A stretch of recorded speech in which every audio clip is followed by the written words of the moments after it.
ओम शांति। आज हम गर्भ संस्कार की चर्चा करेंगे। दिव्य गर्भ संस्कार अर्थात गर्भस्थ शिशु को एक संस्कार देना। माँ एक बहुत प्यारा शब्द है। वैसे भी इस संसार में जो कोई भी कुछ देता है तो उसे माँ ही कहा जाता।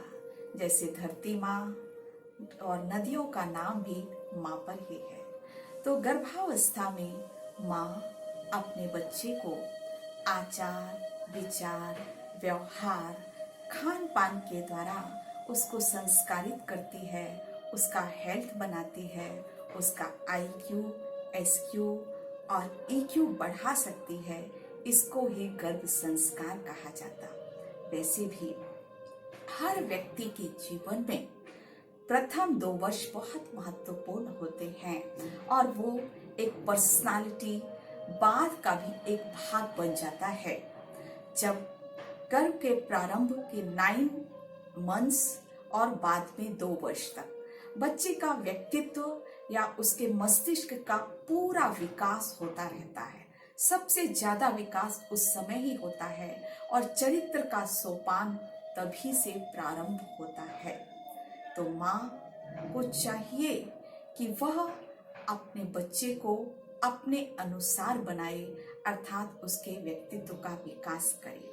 मुझे अपना ही उदाहरण याद आ रहा है कि मैं वैसे तो गायनेकोलॉजिस्ट हूँ और मेडिकल साइंस की पढ़ाई की, लेकिन उसके बावजूद मेरी आध्यात्म में बहुत रुचि है और मैंने भगवत गीता पर बहुत काम भी किया।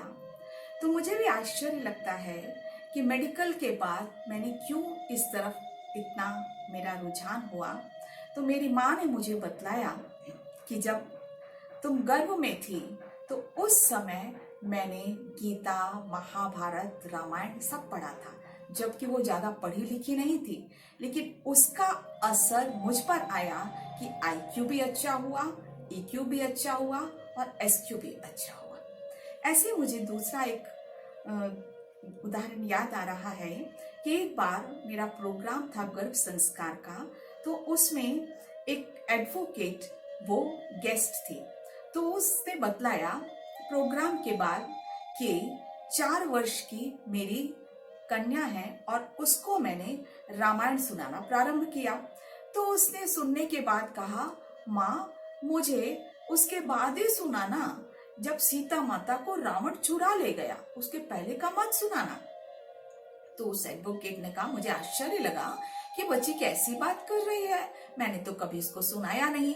फिर मुझे याद आया कि गर्भावस्था के समय जब मैं रामायण पढ़ती थी तो सुंदर कांड तक तो पढ़ती थी, लेकिन उसके बाद फिर बंद कर देती थी, लंका कांड नहीं पढ़ती थी। तो उस बच्ची को उस समय का सारा याद था। कहने का अर्थ कि गर्भ के समय अगर हम कुछ पढ़ते हैं, सुनते हैं, तो उसका कितना गहरा असर बच्चे पर होता है।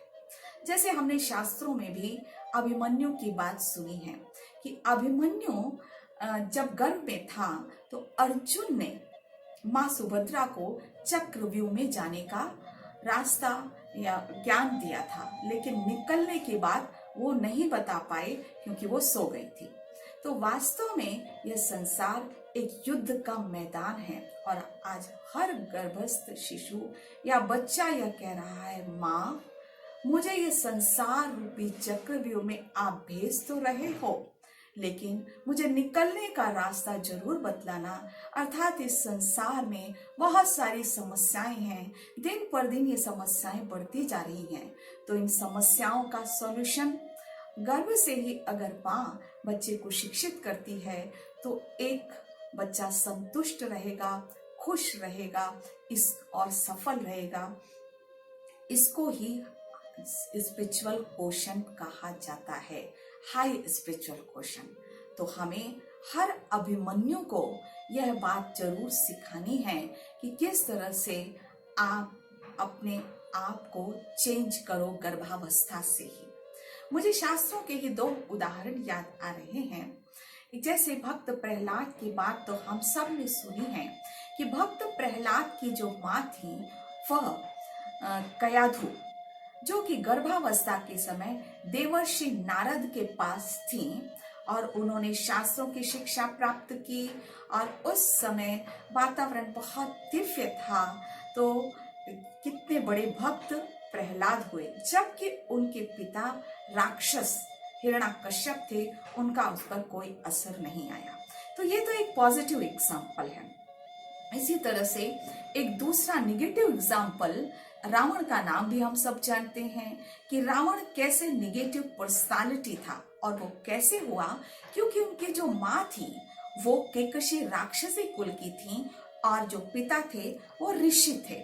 लेकिन उनके पिता का प्रभाव नहीं हुआ, जबकि उनके पिता उस बच्चे को बाद में भी शास्त्रों की बात सुनाते थे, अच्छी बातें सुनाते थे, अहिंसा युक्त जीवन जीना सिखाते थे।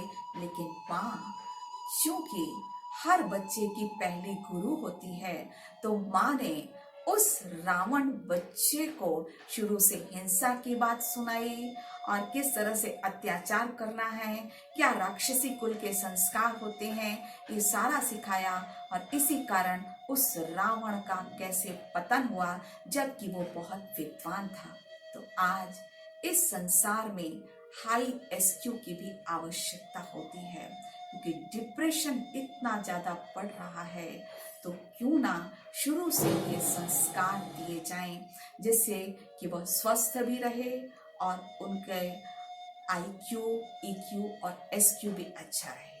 अब हम अगले वीडियो में यह भी देखेंगे कि किस तरह हमारे सामने ऐसे मॉडर्न एरा में भी एग्जाम्पल हैं कि माँ ने त्याग करके, तपस्या करके, सारे जीवन के नियमों का पालन करके अपने बच्चों को योग्य बनाया, जो हमारे सामने बड़े एग्जाम्पल हैं। अच्छा,